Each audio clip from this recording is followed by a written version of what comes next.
All right, good afternoon, everyone. Thank you so much for joining us. Today launches Teen Dating Violence Awareness Month, which is honored nationally February. The Maricopa Association of Governments is very fortunate to partner with a local nonprofit organization that specializes in preventing teen dating violence and discussing it and advocating for solutions, which is Bloom 365. We are working with them as part of our work in the Regional Domestic Violence Council, specifically the Teen Dating Violence Prevention Work Group. And today I am honored to pass the conversation off to three of our colleagues at Bloom 365, Donna, Gray, and Harshita. I hope I'm saying your name right, Harshita. And it is lovely to be here with you all, and we really appreciate your participation. And with that, I will hand it off to Donna, and thank you again for being here. This is the first of 6 webinars in the month of February, and we hope that you have registered for all of them. Thank you very much.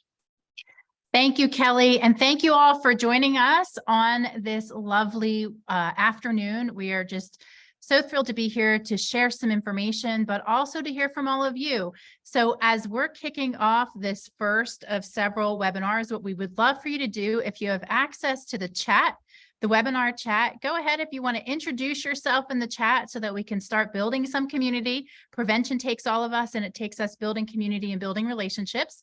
So please go ahead and introduce yourself. And if there's one thing that you hope to learn from this webinar or from a future webinar series so that we can make sure that we are reaching you and satisfying why you joined us today. So we're going to do some introductions, but before we do, just a little bit about who we are as an organization. Of course, we are so thankful to Mag and Kelly and team for having us this month. It's an important awareness month. Teen Dating Violence Awareness Month is February, and it is right in line with the work that we do at Bloom 365. Our mission is to prevent abuse before it starts. We are a 501c3 nonprofit organization based in Arizona, but doing our prevention work across the state and across the country under that mission framework to prevent abuse before it starts. Our vision is safe and healthy relationships for all. And our big, hairy, audacious goal is to uproot abuse in a generation. We know that this issue is preventable, and it's going to take all of us to do it, which you will learn about if you come back for future webinars this month. Our name is our promise. Bring love on others more. 365 days a year is an acronym that stands for Bloom 365. So we will have several of our team members and most importantly, our teen peer advocates joining us through this series. And today we have myself, Donna Bartos, and we have 2 other fantastic folks from our team joining us to facilitate, Gray and Harshita. I will kick us off with a quick introduction so that you know who you're going to be spending the next 60 to 90 minutes with. So my name again is Donna Bartos. I'm the founder and CEO of Bloom 365. I started this organization in 2006 because I had wished that something like this existed when I was a young person, when I was a child, and when I was a teen. I am a survivor of teen dating abuse, domestic violence, and sexual violence. So this mission is near and dear to my heart because of lived experiences. But most importantly, really the hope for me in this work is in the future generation, Gen Z, and the potential and power that they have to work together to uproot abuse in a generation. I'm pleased to introduce you to our Director of Student Safety Services, Graylyn Kamnitzer. So go ahead and Gray, introduce yourself, and then we'll pass it off to Harshita. Hi, everyone. My name is Gray. Thank you for the wonderful introduction, Donna. Today is actually my 2-year anniversary with Bloom 365. So this webinar happened to fall on a really exciting day for me. I am the Program Director of Student Safety Services, so I handle all of our school-based partnerships that we run and just maintain those relationships really strongly. One of the big reasons why I joined this organization and why I'm passionate about this work is actually when I was the young person, I was the person showing up in my relationships with not so healthy behaviors due to some insecurity, some jealousy that I was dealing with. And so being a part of an organization that not only addresses and serves young people who are, experiencing this abuse, but also those young people who maybe recognize that they're causing that harm is really important to me because I don't really see many organizations out there doing that kind of work. And it's something that I would have definitely benefited from when I was a young person. I'm going to go ahead and pass it off to our lovely lead peer advocate, Harshita.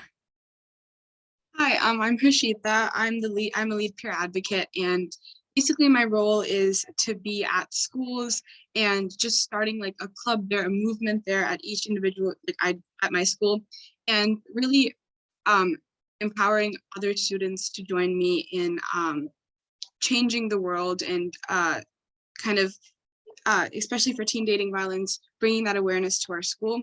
So I got involved because I've always been the kind of person who's always wanted to change the world, to help in any way I can. And Bloom 365 has really given me something that is really important and that needs to be addressed.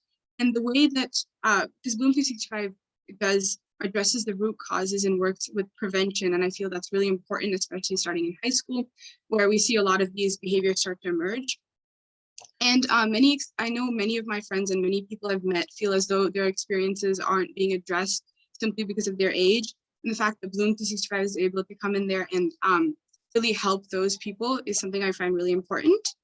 And I've also seen how powerful it can be at my own school. I've seen so many people who have come to us and said that we've helped them, and just us being there as a club at school has really empowered them to get out of those toxic relationships.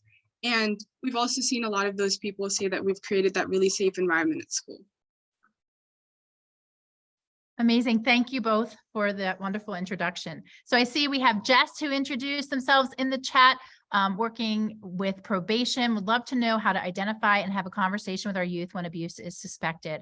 Absolutely. We might not get into that in this webinar, but there is definitely our level response webinar that we're going to do, where we're going to spend 90 minutes tackling exactly that, what to say and what not to say. So thank you for putting that in there. And for anyone else who is just joining us, please go ahead and introduce yourself in the chat if you are comfortable with doing so. We'd love to see who's here and again, start building that community.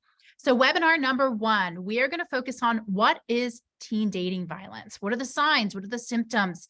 What are the dynamics of teen dating violence? Who does it happen to? And a little bit about our hope for preventing it. So we will go over healthy versus unhealthy relationships, red flags versus green flags. Again, what are the signs? What are the symptoms? What does this look like? What does it feel like? What's the difference between a healthy and an unhealthy relationship? Abuse versus anger. Really, really important distinction that we're going to make today. The power of control, and then some symptoms of teen dating violence. So we have a lot to cover with you. And with that, I'm going to hand it over to Gray. All right, fantastic. So before we dive into the content today, it's really important that I give you all a sensitive content warning. So throughout this course, we are going to be discussing and exploring topics on teen dating abuse and other forms of power and control-based violence. These are uncomfortable issues for us to talk about. However, we don't sugarcoat these facts. It's hard content to absorb and to talk about. However, we recognize that it is important that we are having these conversations. So I do just want to give that sensitive content warning that it may be difficult. So I encourage you to take care of your safety and your well-being however you see fit. All right. All right. How many of you have heard the term elephant in the room before? Can I get some chats in here? Who is familiar with the term elephant in the room and wants to let me know what does that essentially mean? What is that elephant in the room?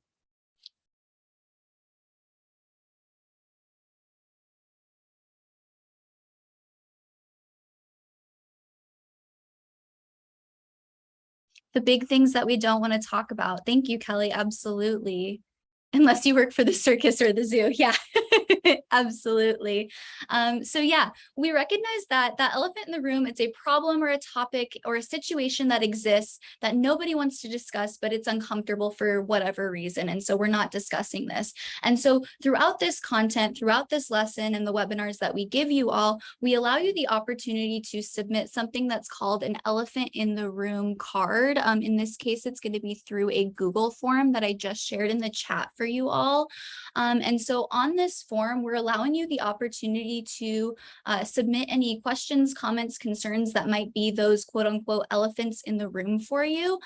Just because we do recognize that maybe there might be some questions that we're not comfortable asking out loud or typing up in the chat, and we want to ensure that those questions are asked. That form will also give you the option to let us know if you would like one of our advocates to reach out to you to provide any extra support or care that you might need about those questions, comments, concerns that you might have. So you can use that link that I put in the chat. You can also scan that QR code that's on this slide as well, and it'll take you to the same Google form. All right. So we're going to open it up with our first poll here. So throughout these lessons, we're going to ask polls that are just relevant to the topics at hand, so we can see the prevalence of these issues and kind of the consensus overall and what everybody believes. And so my first question for you all today is, teen dating abuse is only physical. So you'll select A for strongly disagree, B for disagree, C for neutral, D for agree, or E for strongly agree.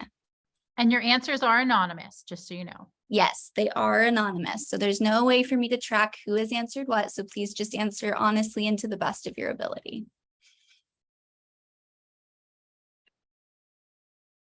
All right, let me see how many participants we have here. So we've got 11 attendees.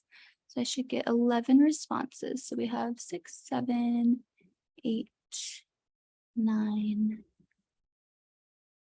10.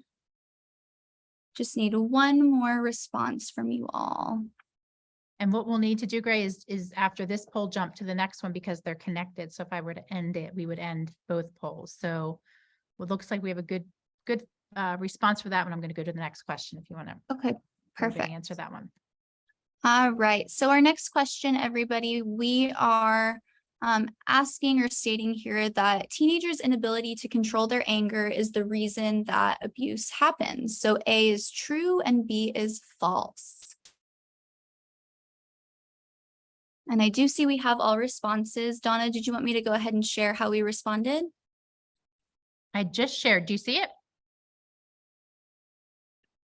Yeah. So for the first question, you all will see that 64% of you strongly disagreed that teen dating abuse was only physical. 27% of us are disagreeing and 9% strongly agreed with that statement.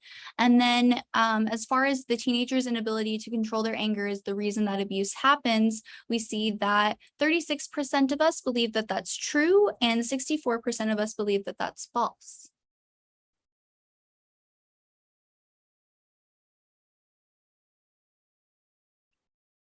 All right, so now we're going to talk about the difference between identifying what is abuse and what is anger. So this is really important to differentiate when we're talking about interpersonal violence. So how many of us in this space, and feel free to raise your hand via Zoom here, how many of you all have felt anger before or been angry before? So I see quite a few of us, right, are raising our hands. Does that make us all abusive just because we've felt angry before? No, absolutely. And that's correct. So we know that in points in life, anger is going to come up. It's a natural human emotion that we're all going to feel at some point. However, it's not something that I should use as an excuse to exert power and control. I know that when I use my anger as an excuse to exert power and control, that's leaning a little bit more towards that abuse. So I'm going to give you all a scenario here. And Donna, I apologize, but you are going to be my roommate in this scenario. So let's say Donna is my lovely, lovely roommate, and she got the day off work, lucky her. However, I had to spend the whole day at work. And so I asked her, I said, hey, Donna, would you mind taking care of the dishes while I'm out at work today? Just because it's going to be a really long work day. And she says, no. Yes. No, No. no. You can't take care of the dishes? No, that's your job. Oh my goodness. Okay. Well, let's say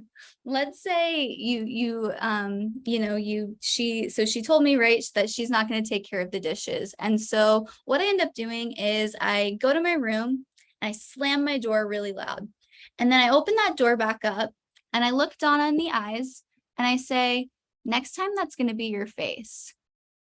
So that right there was me using my anger as an excuse to intimidate, to threaten, to make Donna feel like if she didn't do what I asked her to do in the future, that there are going to be some serious consequences to that.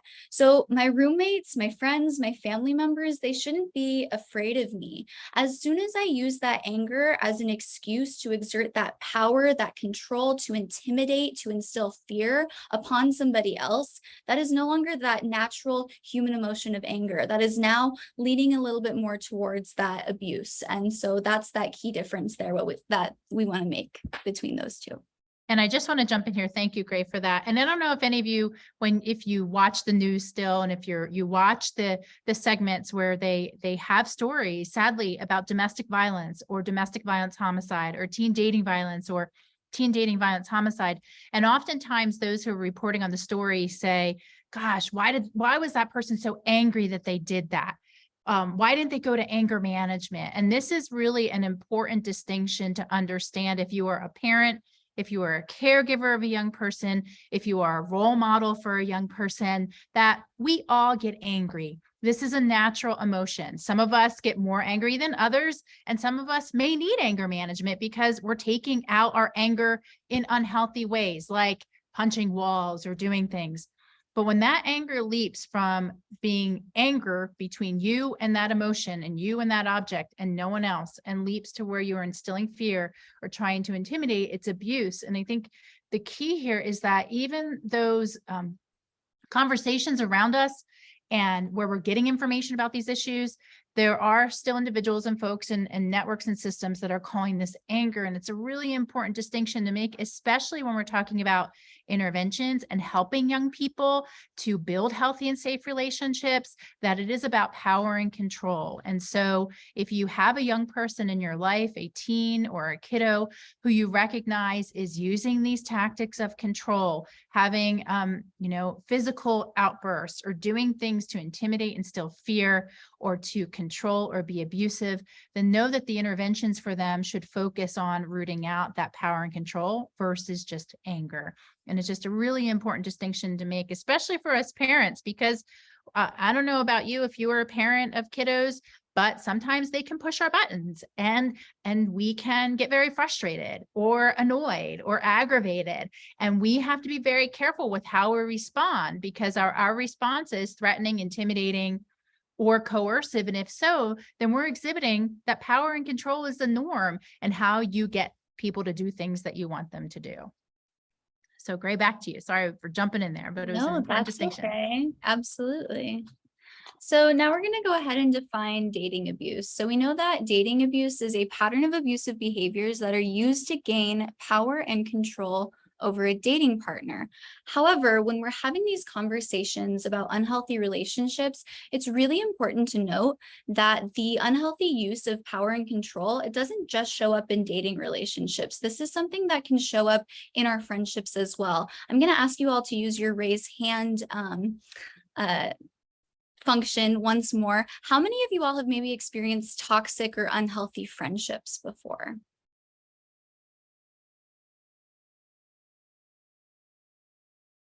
So quite a few of us are raising those hands. So we can resonate with the fact that unhealthy use of power and control, it can show up in our friendships as well. And that's why it's so important that we have these conversations, because we want to ensure that we're showing up as our healthiest selves within all types of relationships that exist out there. If anybody feels comfortable sharing in the chat, what were maybe some of those unhealthy things that were happening within that relationship that kind of told you, or I'm sorry, that friendship that kind of told you it was maybe unhealthy or toxic? What are some of those things that you were experiencing in those unhealthy friendships?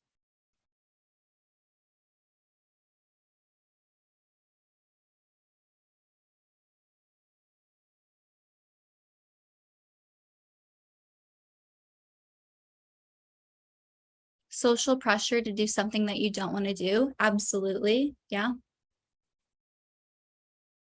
Didn't want me to have other best friends. Yeah, absolutely.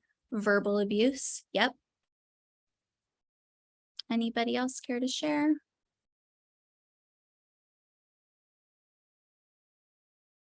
Those are perfect. Isolation from other friends and family. Yeah, absolutely. And so again, it's really important to recognize that this unhealthy use, it shows up in those friendships as well. So again, just a very important conversation overall for all relationships that we may have. All right, Donna, I'm going to go ahead and hand it over to you. Okay. So on your screen, you will see this very colorful visual that says, are you blooming or wilting? And this is where the education at Bloom 365 starts. This visual is based on most current research and evidence about what abuse and violence look like, feel like, where it stems from, what the root causes are, and what a healthy relationship needs, and how healthy relationships show up.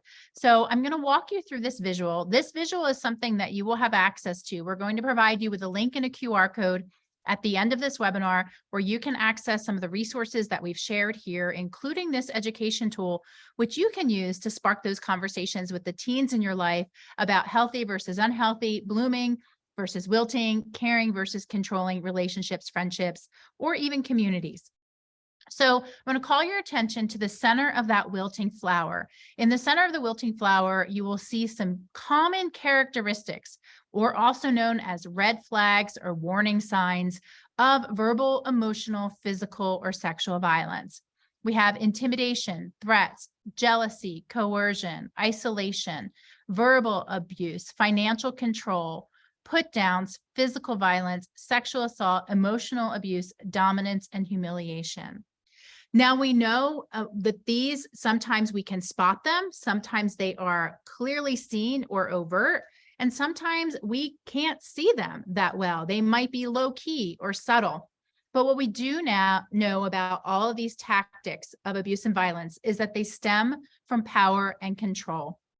So if there is an imbalance of power and control in a teen relationship, in a friendship, in a marriage, in a family, in a community, that chances are that that relationship or that community will wilt.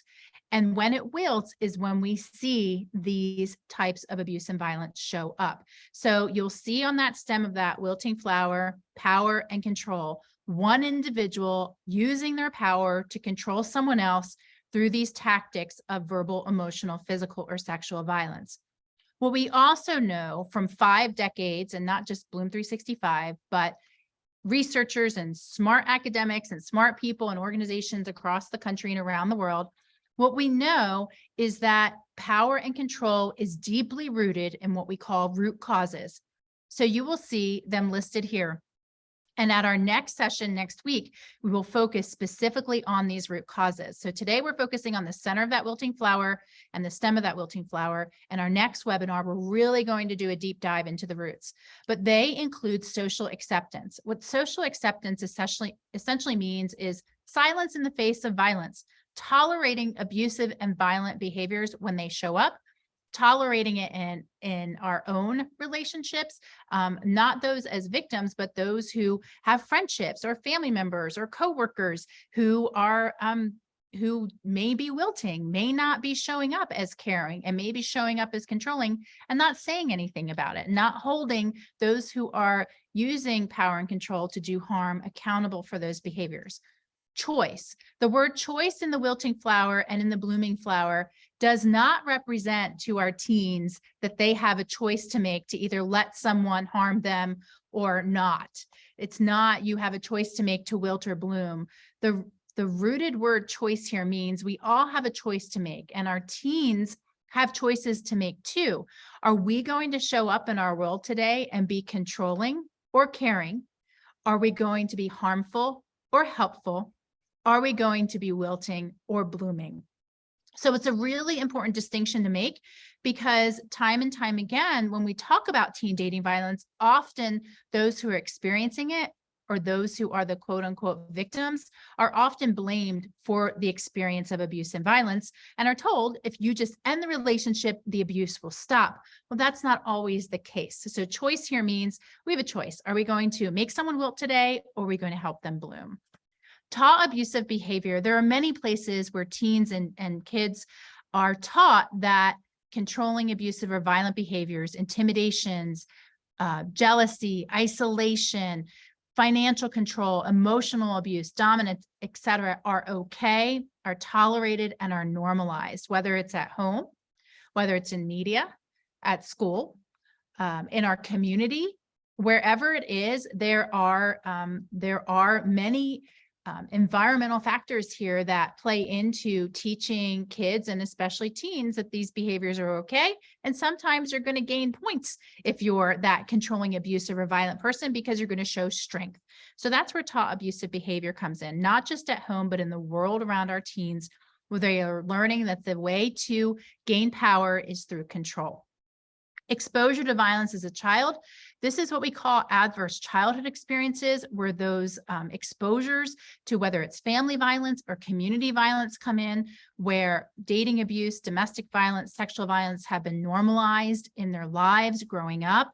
It is not the only root. There are other factors here. So this root does not say if you have been exposed to domestic violence at home, if you witnessed it as a kid, that you're going to be abusive.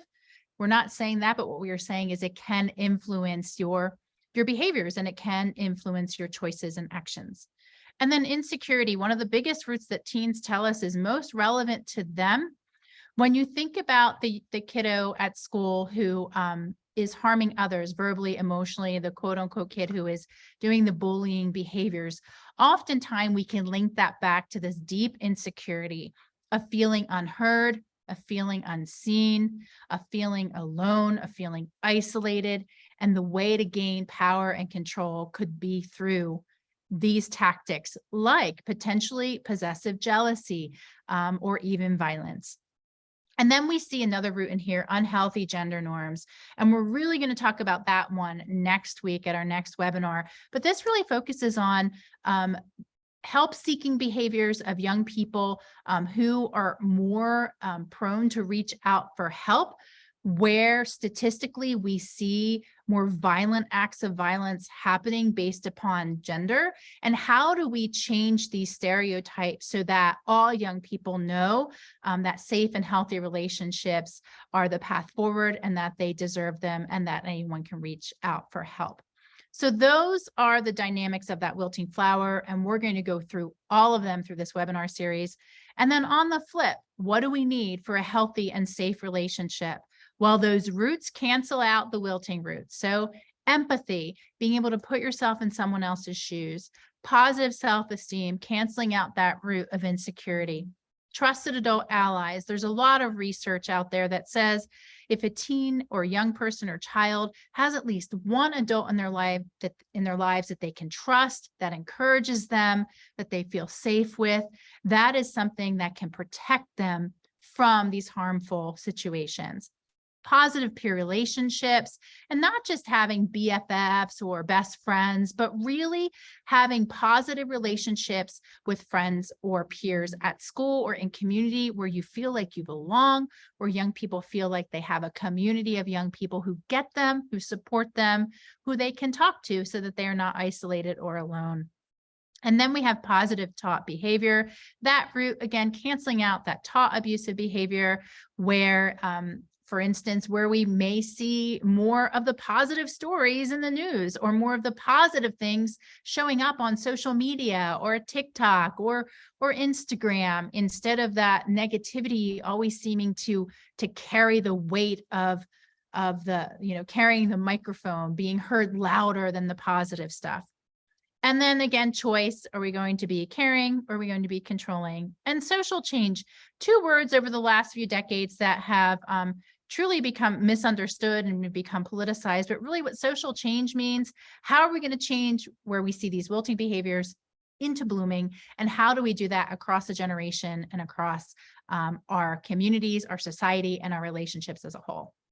And when we have those roots, then we can have relationships with a strong foundation where they can stem in agency and equity. And what agency simply means that you are free to be who you want to be, free to make choices. If I want to have a cheeseburger tomorrow night for dinner, that my partner is not going to tell me that I can't have a cheeseburger. And that's just a simplistic example, but really that ability to make free choices for yourself as an individual and as a member of a relationship. And equity. fairness. Like Gray's example earlier with the dishes, maybe I wash the dishes on Monday and you wash the dishes on Tuesday. Just sharing responsibility, sharing the ability to just be fair and not having that imbalance of power and control in a relationship. And when we have relationships that are stemmed in agency and equity, that's when we can see them start blooming. Now, I know that that blooming flower might look like, utopia or perfection and maybe unattainable. And we're not saying that every relationship is going to be perfect or blooming, but the message here is that we all can do something to ensure that power and control, or that imbalance of power and control, does not creep into our relationships and our relationships that we're modeling for our children or teens. And when that power and control does start to creep into the relationships that our teens might be having, or the teens that we work with might be happening, that we are able and equipped to have those conversations with them so that they can recognize that. And then you'll see in the center of that blooming flower, we have characteristics like honesty, peace, encouragement, respect, love, emotional respect, self-control, kindness, consent, self-care, negotiation, etc. Again, we're going to have conflict. We're going to get angry. We're not always going to agree in our relationships, and certainly teens are not always going to agree in their relationships. But if they have good, solid communication and conflict resolution skills, and have the skills and the ability to respect and set boundaries, then we can get to a place where we start rooting out the imbalance of power and control that leads to teen dating abuse. You will notice on these flowers that the petals are exactly the same. We're going to tackle the petals at one of our last webinars, but just to give you an overview of why they are the same. In research, it says in order to prevent teen dating violence and any form of interpersonal violence, it's going to take all of us. It's going to take us, so you'll see the petal there for self at the individual level, to make those choices. Am I going to make someone wilt today, or am I going to help them bloom? Am I going to be controlling, or am I going to be caring? Am I going to be harmful or helpful? So we all have that choice to make. And when we make those positive, healthy, blooming choices, hopefully we take them out into the relationships that we're forming, whether it's with our friends, with our peers, with our family members, with our coworkers, with the people that we see at the grocery store, that we are modeling those healthy behaviors. Again, when conflict comes up, we are modeling how to resolve conflict. We're modeling how to not show up with controlling, abusive, or violent behaviors. And then when it sticks at that relationship level with the people that we're building relationships with, whether again, it's friends or teachers or coaches or peers or teams, then we can see communities come together and truly promote safe and healthy relationships for all. Communities may include schools and faith communities, our neighborhoods or neighborhood groups. So really looking at doing the work across what is called, in research terms, it's called the social ecological model. In basic terms, it requires everyone at all levels of our community. And then finally, you'll see media, government, and society, where we look at society is what is going to be acceptable versus what isn't going to be acceptable. Are we going to accept teen dating violence as an inevitable consequence of growing up for our young people? Or are we going to show intolerance that we know these things are preventable, and together we're going to work to do it at the societal level? At the government level, this comes down to accountability, holding those who use violence or cause harm accountable, but more important to that, making sure that we have standards in place where, for instance, we are educating young people on how to have healthy and safe relationships as a standard across the board, and having government support to do that. And then at the media level, how does the media talk about this? Are they accurately telling the story of issues that relate to teen dating violence, or are they inaccurately? And how do we get to a place where we're only sharing facts and not just public opinion? Because the public opinion sometimes can be really harmful, especially when we're working to root out power and control that leads to teen dating violence. So hopefully you understand this. In your toolkits and in the resources that you are going to receive, we have a very pared down version of this for kiddos. It's a coloring page. So if you have little kids in your life and you want to start having those early conversations with them about healthy and safe relationships, you will have that resource available to them too. You'll have this resource as well. This just breaks down the center of the wilting flower a little bit more and gives more examples of what those unhealthy or abusive characteristics may look like. So with that, I'm going to hand it back over to Harshita, who's going to share a little bit more about the red flags of teen dating violence. A red flag is a warning sign that someone can be controlling or violent or abusive. Some of these red flags might be easier to spot than others, but all of the following behaviors are signs of red flags, or that a dating partner or friend is using tactics of power or control. Red flags can be low-key, subtle, or tough to spot, or high-key and overt and easy to spot. So as I read the red flags on this checklist, think about if you or someone you know has experienced any of these red flags. If so, check off the box next to the red flag in your mind or a piece of paper next to you. Are there any,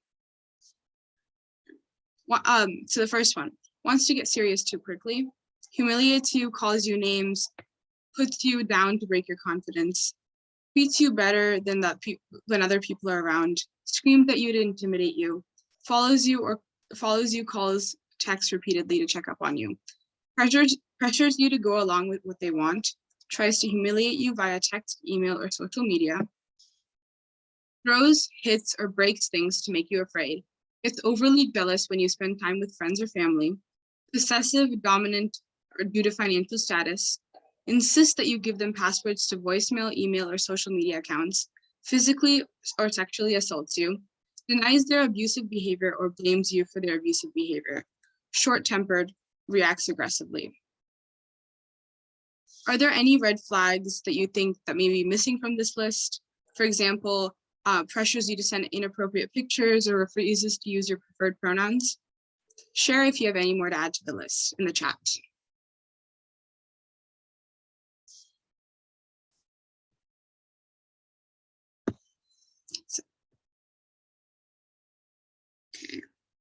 And then kind of add up how many boxes you checked and remember that number. So these 5 red flags are the ones that elevate the risk of being seriously hurt or killed. Uses or threatens to use a gun, knife, or other weapon to intimidate or hurt you, threatens to kill you or themselves if the relationship ends, tries to choke or strangle you, forces you to have sex or physically assaults you, is violently or constantly jealous. So these are the ones to look out for, and all 5 of these don't need to be happening for you to be at a serious risk to be hurt or killed. Even just 1 or 2 of them can elevate that risk.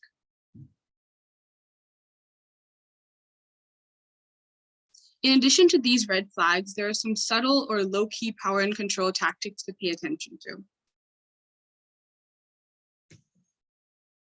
So minimize, deny, and blame. This is also called gaslighting. Teens and adults who want to gain or maintain power, use control tactics we call minimize, deny, and blame. So first one, the victim blaming. So you made me do it. Is that minimize, deny, or blame? Put your answer in the chat.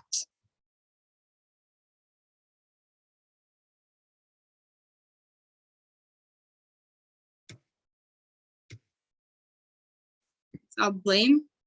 Yes, it is blame, because that person is kind of putting that pressure onto the victim and making them believe they made the mistake there. I could not control myself. Yes, it is minimized. Kind of making that behavior that they exhibited less serious than it actually is. I never did that. Yes, that is deny. Just denying that happened or that they did that violent action. It only happened once.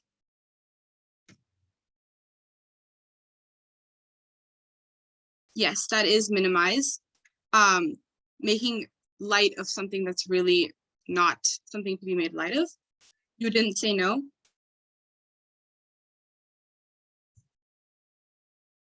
Yes, that's blame. Putting that blame onto the victim rather than taking it themselves. I'm not violent.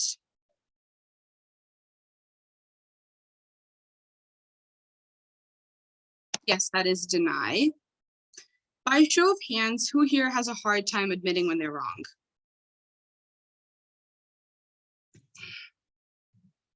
Yes, I see a lot of you raised your hands. That is something that I also sometimes struggle with. And why is that? It's a fear of being perceived as weak that we see a lot of people are embarrassed, don't want to lose power or control. Think about a time when you were wrong or made a mistake. Did you own it or try to minimize it, deny it, or blame it on someone else? Minimizing, denying, and blaming is a way for people to maintain power and control in a situation without admitting they've done anything wrong.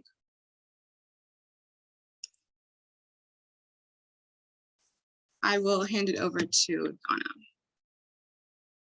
Thank you for that. Thank you. We're going to show a video now that focuses on some of the red flags that we've gone over. As you're watching this video, maybe just take note if you're seeing any minimizing, denying, or blaming going on, any of those red flag behaviors going on, anything at play here. And then also think about if you're seeing any kind of forms of breakup violence happening. So while I get the video up, just know we're going to want you to take a deep dive look at this video and see what you spot. And then as you see it, you can go ahead and put that information in the chat of what signs, symptoms you may be seeing.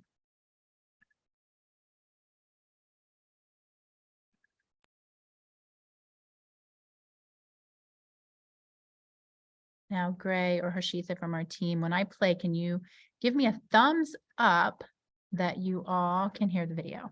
Here we go.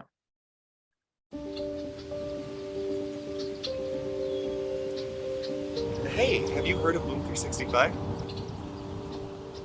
I'm not interested. Well, okay, but if you change your mind, we'll be here all day.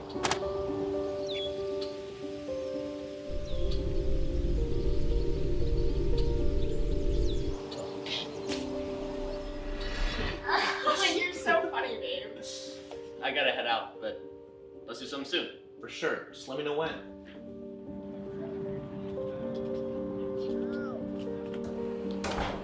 Finally, he's gone. It's been so annoying all night.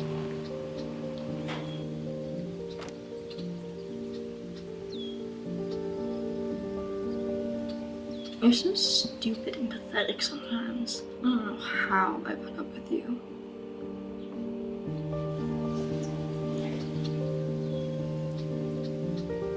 Oh, so you're at Travis's house. Right.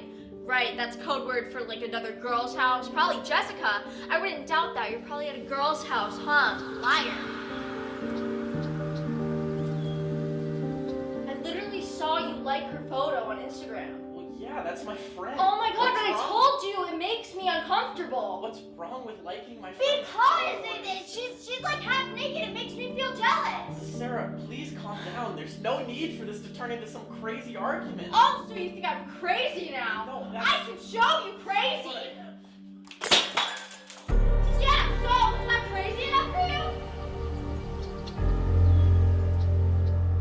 Honestly, I just can't be in this relationship anymore. I feel like you don't respect me or my boundaries, and it's just not working out. I'm sorry.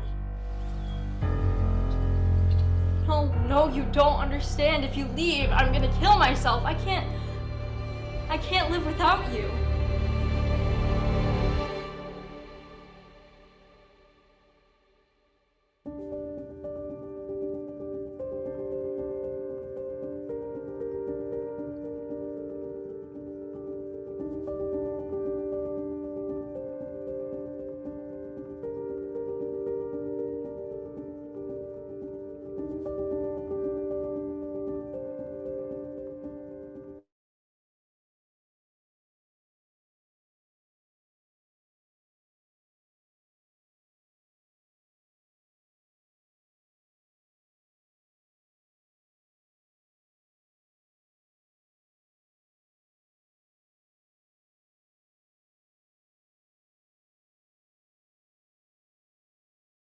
So we want to thank our funders from Arizona Department of Health Services for providing the funding and support needed to create that video.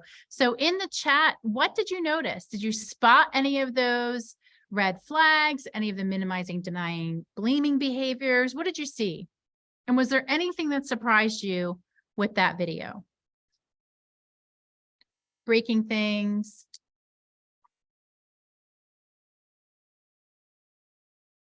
What else?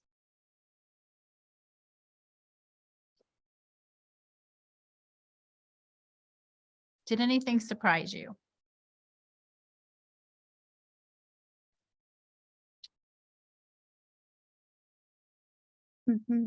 Treats you better when other people are around. Yep.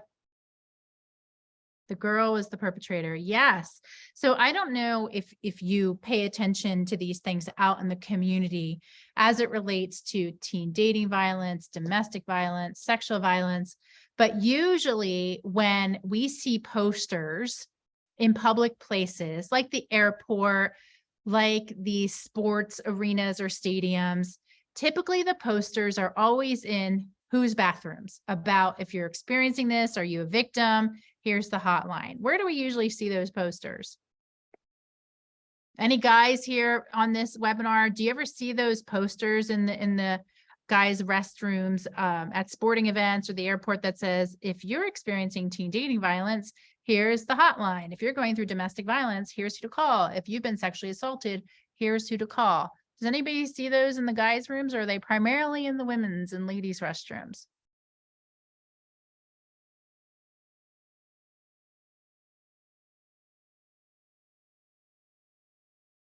Didn't notice. I challenge you to check it out the next time you're out and about. You know, typically we see these messages and the calls to get help and calls to action to get help in the women's restrooms. And we're not seeing the other side of the story. Now, yes, most lethal teen dating violence, where there is a teen dating violence murder or murder-suicide, those incidents are primarily committed by teen boys. But we also know that teens, no matter what their gender identity, can also be abusive and violent, and that it's time that we start representing all layers of this problem if we're ever going to solve it. So here in Maricopa County, Bloom 365, we run our prevention education curriculum in schools, peer support groups in schools and communities, lots of programs and resources that we deliver out in the community. And from this work, and then we've been doing it since 2012 in schools, what we've learned is that teens are in relationships. Some middle schoolers are actually in relationships. And while these relationships are healthy and safe for half of them, for 50%, they are not. In Maricopa County specifically, between 2012 and 2019, of the over 36,000 teens that anonymously completed a Bloom 365 survey through our programs and services, 50% of them disclose that they have experienced physical, sexual, or emotional abuse victimization. So this is a really big number. We know that it is relevant. We know that it is happening to the young people in our schools and in our communities. And for some of young people, these issues and these situations can be fatal. This is not just an adult problem. Domestic violence, teen dating violence does happen to young people. And sadly, in our state, in Arizona, between 2008 and 2022, there were 1,552 lives lost to domestic violence related deaths. Of these tragedies, 210 of the victims were under the age of 18, and 74 of the victims were under the age of 24 and were also killed by a current or former dating partner. Now, I want to pause here because when we talk about prevention and preventing teen dating violence, it's really important for us to take a look at our communities and what encompasses and makes up our communities. Schools, neighborhoods, churches, businesses, restaurants, etc. Wherever we're engaging outside of our homes, we're engaging in community. And think about February is Teen Dating Violence Awareness Month. Have any of you seen any information, any literature, any orange is our awareness color, any orange ribbons out in your community yet, out in community spaces, promoting the prevention of teen dating violence? Has anybody seen it yet? I know it's only beginning of February, but typically with these campaigns and this level of awareness, we see the, pink for October for breast cancer awareness out early, and red for heart disease awareness out early. Not yet. Well, chances are you're not going to see it, because what we need to do as parents and caregivers and adults and even young people like Harshita and her peers in schools across the valley and across the country is take the steps to heighten that awareness so that we truly can break the silence on these problems, and also show that we are prioritizing prevention of teen dating violence in our communities. When we prioritize prevention is when we can get closer to saving lives specifically. So it's just really important that we make sure that we are amplifying these. And I see Raquel shares, I know Douglas High School had a talk in the gym. Fantastic. The more talks and more conversations that we have about these issues that impact our young people and impact teens, the closer we're going to get to prevention. Now, I want to share with you some elephant in the room. Again, those uncomfortable things that are tough to say, that might not be the popular opinion, that might, again, just feel really uncomfortable to share. It's hard for us to bring the voices of teens into programs like this when we're doing them at times when teens aren't readily available. So what we do is we're bringing in the voices of teen students who have been through our programs in schools through their elephant in the room cards. And remember, you have that as a resource. If you have any comments, any questions, anything that we've shared that you disagree with, that you don't feel comfortable sharing in the chat, please use that elephant in the room card system. It works. And I'm going to share with you a few of these elephant in the room cards, because it's just really important that we're bringing into these conversations the true lived experiences of the teens in our communities, in our schools, in our neighborhoods. We received this card during our 7 lesson, or what we call our 7-dose curriculum in a high school. And the student wrote on the card anonymously and left this in an anonymous box, so we don't know who the student was. I'm a victim of sexual assault. He is actually in this room right now, but I went to a teacher and it went to court. He ended up getting off with counseling, but I had a year-long restraining order. This happened last year and the order is over, but I hope this helps him understand. So here's the student saying that they're hoping that the person that harmed them is listening to the lesson and it helps them understand most likely why they did it. And then the student writes, please don't respond to this with the code. People in here will know it is me. So on our website, on our frequently asked questions page at bloom365.org/FAQs, we have captured the most relevant elephant in the room questions, comments, even artwork, maybe that students have left behind in the classes. We remove any identifiable information to ensure that we are not breaking confidentiality and maintaining anonymity. But this student knew that we let them know that this is what we do with the cards. Our advocates respond to any questions, share that information that they're looking for on our website and on our social media pages. But this student asked for us not to respond, so we didn't. But to the right side of the card, you'll see the important thing is that I am okay. Thank you. So we get thousands of cards like these every year. And it's heartbreaking, yet it's hopeful because we know giving teens the space to have these hard conversations, to have this important information, maybe could help them in their healing and safety process.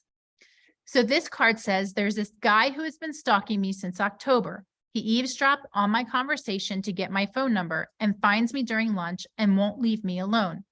I've tried explaining to him why I won't date him, and I've tried ignoring him, but it's just getting worse. Now he can't keep his hands off me. What should I do? So here's an opportunity that our advocates took to be able to share some resources and strategies and empower this young person to help navigate this uncomfortable and abusive situation. And again, these are completely anonymous, so we have no idea who is leaving these cards behind.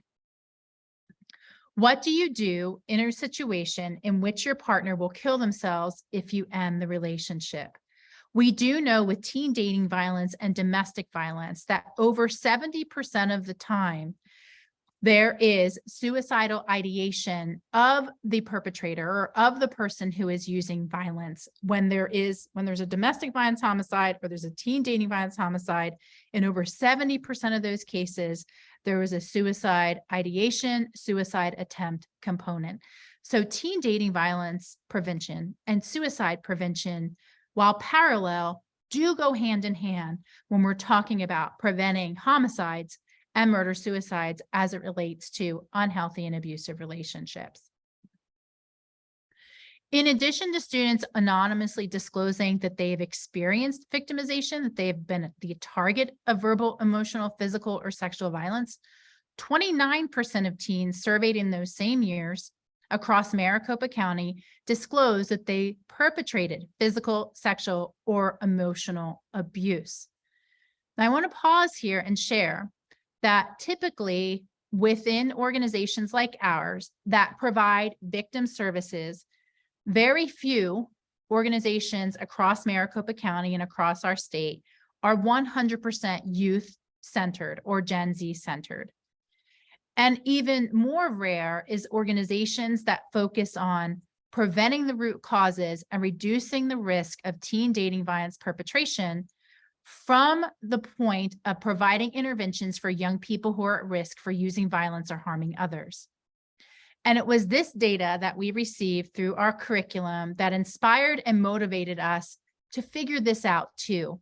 It wasn't okay or enough that we were saying to the students who anonymously disclose that they've experienced victimization, that we have a whole menu of programs and services for them: counseling, advocacy, peer support groups. And then when students anonymously disclose that they have used violence, that we have nothing for them and they're on their own. So at Bloom 365, we now have counseling and peer support groups, as well as behavioral health intervention services for teens who are at risk for or who are already exhibiting controlling, abusive, or violent behaviors. This is where prevention truly comes in, to ensure that we are addressing this holistically and focusing on young people who are 13, 14, 15 years old, who still have hope for safe and healthy relationships now and later in life. And this is one of the cards that inspired our programs for young people who are at risk for or who are using violence. These lessons make me so incredibly anxious. I was raised and taught abusive behaviors. I have abused others and I'm terrified. That's all anyone will see from me if I ever come clean, that they won't see how I change. So in one of our upcoming webinars, we're going to have a conversation with those who join us about the barriers to seeking help and the barriers to getting support that young people and teens face if they're going through teen dating violence, or potentially if they are using these tactics of abuse and violence. Okay, Gray, back to you. Thank you. So I want to ask you all, and you can put it in the chat, when do you believe that that abusive partner is at their most dangerous? Do you believe this is at the beginning of the relationship, the middle, or the end/breakup point? I want you to go ahead and share it in the chat for me. When do you believe that abusive partner is at their most dangerous? Again, your options are the beginning of that relationship, the middle, or the end/breakup point. And at the end and breakup. Yes, you are all incredibly correct there. So the reason for that being is that partner who has now, established that power and control over that person they're in that relationship with, at the end in that breakup point is when they have that recognition or that realization that they're about to lose all of that power and control that they established over that dating partner. And that can be pretty scary. That can be something that they don't want to lose that. And so they are more likely at the end or that breakup point of that relationship to make those impulsive decisions, to do those impulsive actions. This is where we see a lot of, the threats to harm themselves or the partner if they choose to end that relationship, or even harm those around that person who are trying to help them in getting out of that unhealthy relationship. So that is why we know that, again, the end of that relationship or that breakup point is when that abusive partner is at their most dangerous, because they do not want to lose that power and control that they've established over that person. So that is why it's so important for us to know how to safety plan with young people and to teach young people how to safety plan with our support. So these are 5 reasons why we want to safety plan with teens. So our first reason is that it can help to prevent injury. Our second is that it empowers youth to regain that control of their situation and their high value tasks. So they're more easily able to, write down things such as important addresses or phone numbers or places they can go when they feel unsafe, because a lot of the times when they're having that adrenaline going, they're feeling like this is a situation where I might be seriously harmed or seriously killed by this person. They don't think of these things as naturally, and that's why the safety plan comes into help here. It helps them focus on their safety needs. It can help to connect youth with their needed resources, and it helps youth identify that support network. And so that's something that we utilize a lot of the times in our student workbooks and in our lessons that we provide to young people, also equipping them with the opportunity to know that if they need help safety planning, that we are there to help with those situations.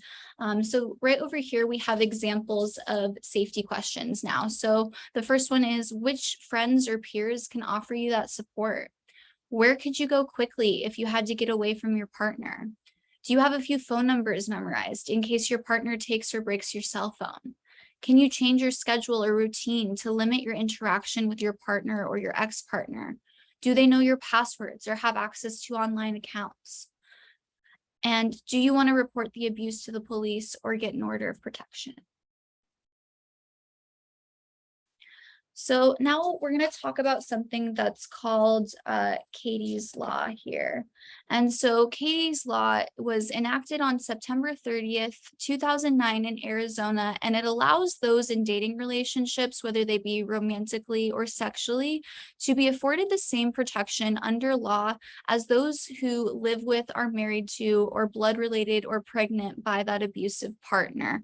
And so this states that law enforcement are able to arrest the individual who committed the offense with or without a warrant. An order of protection can be obtained. Firearms can be confiscated. And in addition, those law enforcement again shall provide certain information to the victim, such as that order of protection, injunction against harassment, emergency telephone number for local police, and telephone numbers for local community resources. So up here on our screen, we have the faces of young people who unfortunately were killed by an act of teen dating violence. Most of these tragedies occurred after the breakup, and they were commonly called breakup violence within the media. In all of these cases, those signs, those red flags, those characteristics of the wilting flower, they were all there and present. However, there were significant barriers to seeking help that were present, which we'll talk about during webinar 3. If your teen is going through a toxic, abusive relationship with that controlling, abusive, or coercive partner who has harmed them or threatened to harm them, a safety plan again is one of those resources that we can lean on. And then I just wanted to share here on our left, these are actually faces of young people who we have cutouts here. It's called our silent witness exhibit. And so this is something that we can offer to community organizations, schools, wanting to make a little bit more impact in Teen Dating Violence Awareness Month by being able to utilize these cutouts at their events on their campuses for young people to actually, go up to these cutouts, read these people's stories, these, they're cutouts that are actual silhouettes of these young people who lost their lives to that form of interpersonal violence. And so it makes a really big impact. And it's a really beautiful way that their families have been able to remember that young person and then, take that unfortunate experience, but turn it into something to where we can more educate the community on how to spot these things, bring up that awareness, and then hopefully make that social change that we're hoping towards.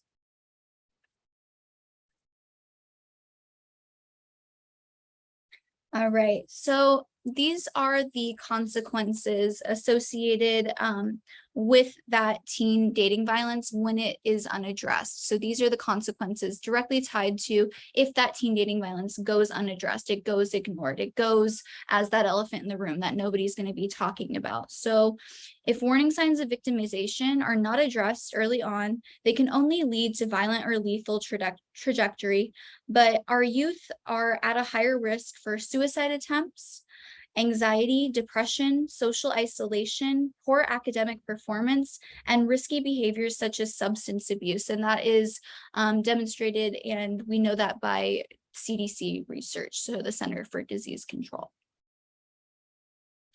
The good news is, though, is that we do have ways of mitigating these risk factors, that interpersonal violence, and that's through something that we call and refer to as protective factors. So there is hope for preventing that teen dating violence, which requires 3 very important relationship and social protective factors. So having at least that one trusted and caring adult, having supportive peers, and then being a part of communities that are visibly intolerant to that violence.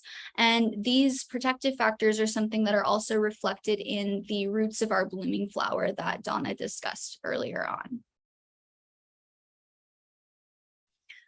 All right, and I just want to share with you all a resource that we have at Bloom 365. So for young people who are maybe experiencing or witnessing any of that interpersonal violence, we want to just make sure that you're aware of our helpline. So this runs Mondays through Fridays, 5 to 9 p.m.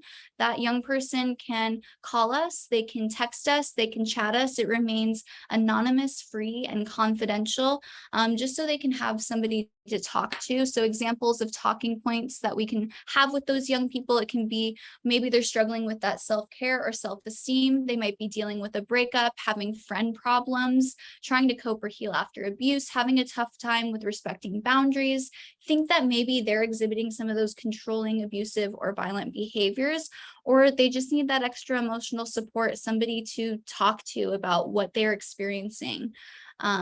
So I'll go ahead and wrap us up there. Thank you, Gray. So I know that we just shared a lot of information with you. We covered healthy versus unhealthy relationships, anger versus abuse, red flags that might be present, the most dangerous time in an abusive or violent teen relationship, and some resources. So this was just the baseline for this webinar series to warm us up to having these conversations. Our next one will be webinar 2 about why does teen dating violence happen, where we're going to focus on the roots of that wilting flower, root causes, unhealthy and rigid gender norms, social acceptance, taught abusive behavior, and some common threads among specifically school shooters and looking at the connections back to teen dating violence.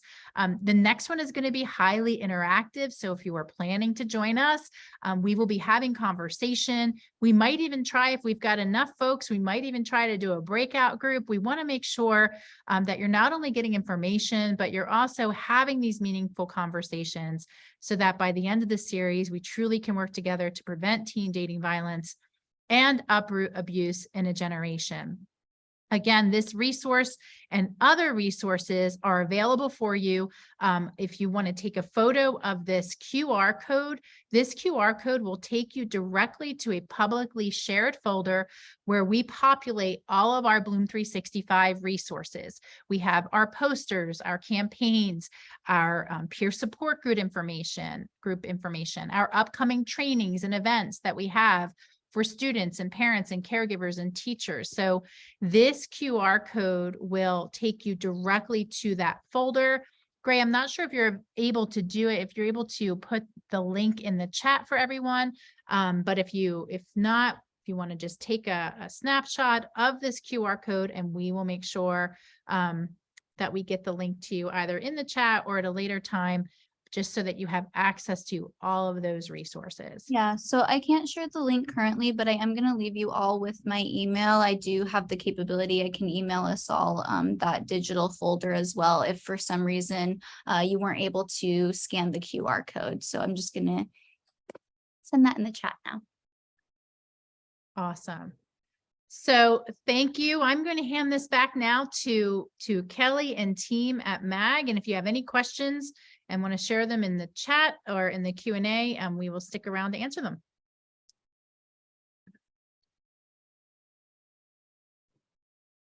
Thank you, Donna and panelists.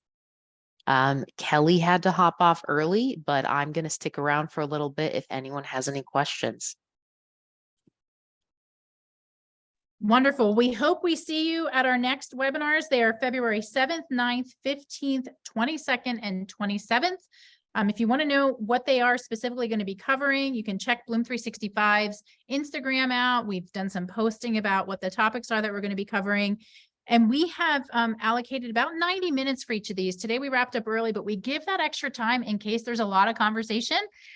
So again, we hope you will join us throughout the month for some more meaningful information. Have a wonderful evening. And again, thank you so much for joining us. Thank you, everyone.